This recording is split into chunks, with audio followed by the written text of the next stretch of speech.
নমস্কার বন্ধুরা, নন্দাস kitchen tips চ্যানেলে আপনাদের আবার সবাইকে স্বাগত। আজকে আমি একটা হেলদি ব্রেকফাস্ট নিয়ে এসেছি। বিশেষ করে যারা ডায়েট ফলো করছেন ওনাদের জন্য এই খাবারটি অত্যন্ত আদর্শ একটি খাবার। খুব অল্প সময়ের মধ্যে রেসিপিটি তৈরি হয়ে যাবে। ছোলাগুলোকে 4-5 ঘন্টা ভিজিয়ে রাখতে হবে। কুকারে সামান্য নুন আর জল দিয়ে 4-5টা সিটি দিয়ে নামিয়ে নিতে হবে।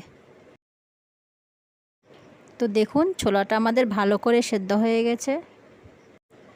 এখন একটা প্লেটে ছোলাগুলো নামিয়ে নেব।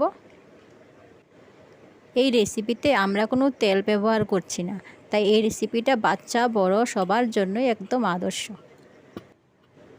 এখন এতে প্রথমে পেঁয়াজ কুচি দেব, এরপর একে একে কুচুনো শসা, কুচুনো গাজর,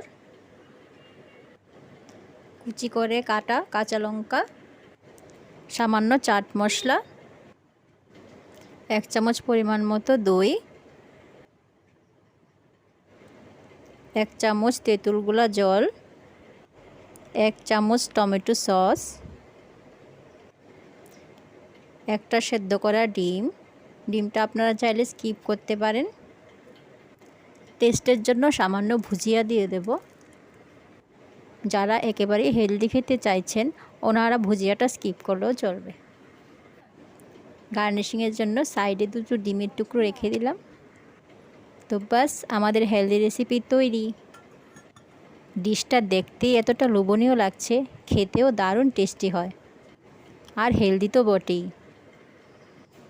আর সবচেয়ে বড় কথা, খুবই অল্প সময়ে তৈরি হয়ে যায়। তো রেসিপিটা আপনাদের কেমন লাগলো কমেন্টে অবশ্যই আমাকে জানাবেন।